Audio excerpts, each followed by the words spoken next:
اس کے منہ کے اندر 70,000 لگامیں ڈال کر اس کو فرشتے کھینچ کر کے میدان محشر میں لائیں گے. جہنم کو جب لایا جائے گا میدان محشر میں تو اس کی آگ کے شرارے، جو اس کی آگ بھڑک رہی ہوگی، آگ کے شرارے اٹھ رہے ہوں گے، اس کو دیکھ کر کے لوگ رو پڑیں گے. اور جب لوگ رو پڑیں گے تو اس وقت انبیاء کرام کی شان یہ ہوگی، انبیاء کرام کی، معصومین کی.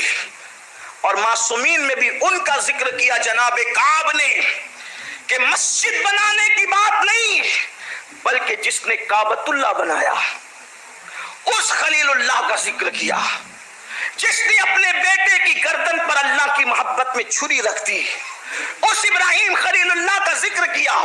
وہ موسیٰ کلیم، حضرت موسیٰ کلیم اللہ جو طور پر جا کر خدا سے کلام کرنے کا شرف حاصل کرتے ہیں، ان کا ذکر کیا. حضرت کعب کہتے ہیں جس کا مفہوم یہ ہے امیر المومنین جب جہنم کو کھینچ کر کے لایا جائے گا اور میدان محشر رو پڑے گا، اس وقت انبیاء کرام کی شان یہ ہوگی کہ حضرت موسیٰ علیہ السلام اللہ کی بارگاہ میں عرض کریں گے مولا آج موسیٰ اپنے لیے امان چاہتا ہے اور آج موسیٰ کسی کے لیے کچھ نہیں چاہتا.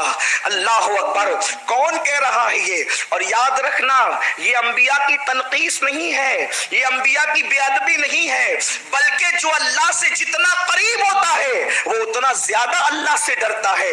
وہ جو جتنا اللہ کا مقرب ہوتا ہے اتنا زیادہ اللہ سے ڈرتا ہے. حضرت کعب کہتے ہیں امیر المومنین موسیٰ کلیم اللہ کہیں گے مولا آج کلیم اپنے لیے امان مانگتا ہے. کون کلیم؟ جس کے بارے میں قرآن کہتا ہے من جانب الطور الایمن وقربناہ نجیا، جس موسیٰ کو طور کے دائیں جانب بلایا جاتا تھا کہ موسیٰ آ تاکہ تجھ سے پیار سے سرگوشی کریں، تجھ سے کلام کریں. حضرت موسیٰ کلیم کہیں گے مولا آج مجھے امان دے دے، آج میں کسی کے لیے کچھ نہیں مانگتا.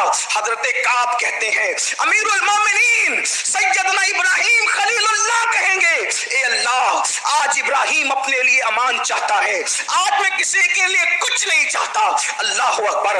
حضرت عیسیٰ کلمت اللہ روح اللہ جو کنواری بتول مریم سے بن باپ کے پیدا کیے گئے، اللہ اکبر، وہ حضرت عیسیٰ یہاں تک فرمائیں گے مولا آج عیسیٰ کو امان عطا کر دے، آج عیسیٰ کسی کے لیے کچھ نہیں، حتیٰ کہ میں اپنی ماں کے لیے بھی آج کچھ طلب نہیں کرتا، آج تو مجھے اپنے لیے امان دے دے. آپ سے پوچھنا چاہتا ہوں انبیاء کی یہ شان ہوگی اور جبریل امین اور ملائکہ کی اس دن کیا شان ہوگی؟ تو قرآن کہتا ہے یوم یقوم الروح والملائکہ صفا لا یتکلمون الا من اذن. قرآن کہتا ہے اس دن جبریل امین اور ان کے ساتھ سارے ملائکہ صف بصف اللہ کی ہیبت سے کانپ رہے ہوں گے اور کسی میں کلام کرنے کی جرات نہیں ہوگی، کوئی کلام نہیں کر سکے گا الا من اذن، مگر وہ جس کو اللہ نے اجازت دی ہے. آپ کے پاس آگے بات بڑھانے سے پہلے صرف اتنا پوچھنا چاہتا ہوں جہاں ابراہیم خلیل اللہ صرف اپنے لیے امان مانگیں گے وہاں ہم جیسوں کا کیا بنے گا؟ یہاں تو نماز روزے کی بات ہی نیچے رہ جاتی ہے. اگر کوئی یہ تصور کرتا ہے کہ صرف نماز سے نجات ہوگی، صرف روزے سے نجات ہوگی، صرف زکات سے نجات ہوگی، صرف نیک اعمال سے نجات ہوگی، تو کیا ان کے دامن کے اندر نیکیاں نہیں؟ انبیاء کی طرح کون عمل کر سکتا ہے؟ ارے انبیاء تو انبیاء ہیں. اللہ اکبر. ان کی نیکی کا معیار تو اس کا اندازہ کون کر سکتا ہے؟ میرے آقا نے تو اپنے یار غار افضل البشر بعد الانبیاء بالتحقیق سیدنا ابو بکر صدیق کے لیے فرمایا کہ ابو بکر کی ایک رات کی نیکی عمر کی ساری زندگی کی نیکی کے برابر ہے. جب صدیق کی نیکی کی کوالٹی کا یہ عالم ہے تو انبیاء انبیاء کی نیکی کی کوالٹی کا عالم کیا ہوگا. لیکن سوچو تو صحیح, ابراہیم خلیل کہہ رہے ہیں آج مجھے امان چاہیے, اسماعیل حضرت کلیم اللہ موسیٰ کہہ رہے ہیں آج مجھے امان چاہیے, حضرت عیسیٰ کہہ رہے ہیں مولا آج میں اپنی ماں کے لیے کچھ نہیں مانگتا. سوچو تو صحیح اس وقت ان کا کیا انجام ہوگا جو رات کی تاریکیوں میں نرم نرم گدوں پر لیٹ کر زنا کے مناظر دیکھتے ہیں اور صبح کو سفید لباس پہن کر کے بڑے متقی اور پارسا بن کر کے نکلتے ہیں. ان کا کیا حال ہوگا جو عورتوں کو پاپ کی نظر سے دیکھتے ہیں اور اللہ اکبر رند کے رند رہے, ہاتھ سے جنت نہ گئی. ان کا کیا حال ہوگا جو اللہ اکبر سود کے حرام دھندے کرتے ہیں, جو جوا کھیلتے ہیں, اللہ اکبر. ان کا کیا حال ہوگا جو اپنی ماؤں کو ستاتے ہیں, اپنے باپ کو گالی دیتے ہیں,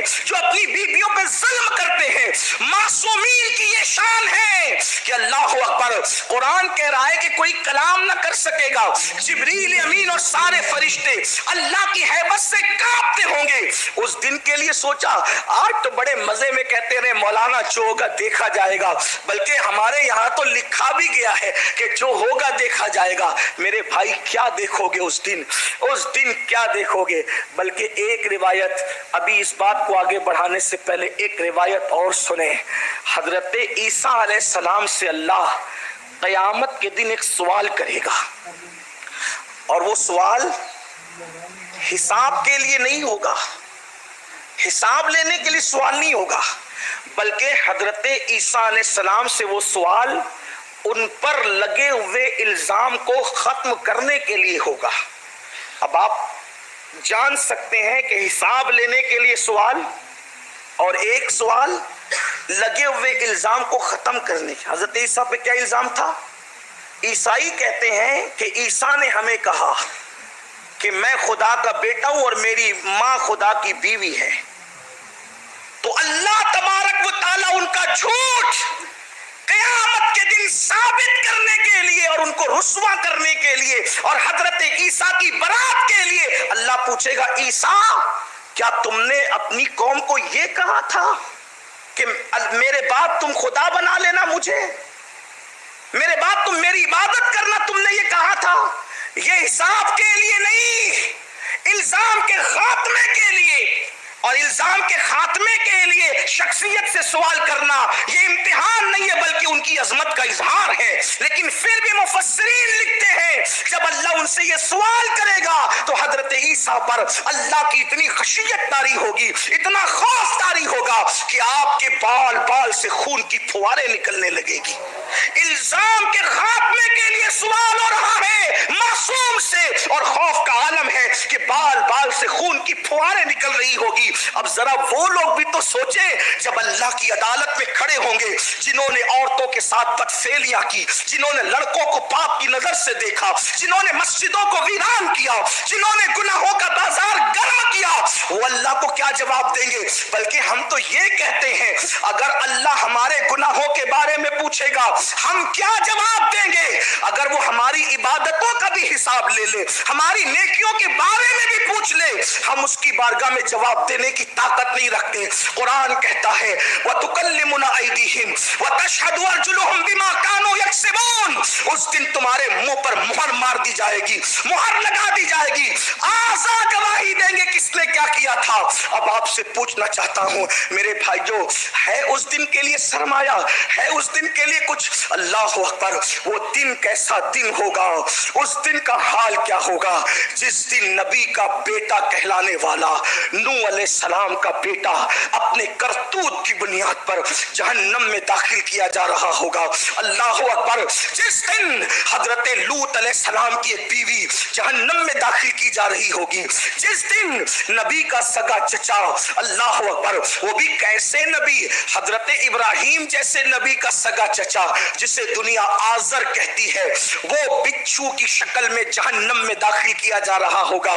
ذرا اندازہ تو کریں اس دن کے لیے کیا تیاری کی ہے. لیکن قرآن ہمیں ہمت بندھاتا ہے. یہ سب خشیت کی بات تو اپنی جگہ.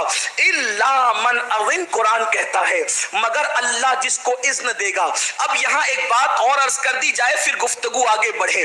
جہاں حضرت موسیٰ جیسے صرف اپنے لیے امان مانگیں گے, جہاں پر ابراہیم علیہ السلام جیسی ہستی صرف اپنے لیے امان مانگیں گے, جہاں عیسیٰ علیہ السلام جیسی ہستی اپنے لیے امان مانگیں گے, اس دن ایک ہستی ایسی بھی ہوگی جو سر کو سجدے میں رکھ کر اپنے لیے کچھ نہیں مانگے گی اور اس کو کلام کرنے کا اللہ اذن دے گا. اور وہ کون ہستی ہے؟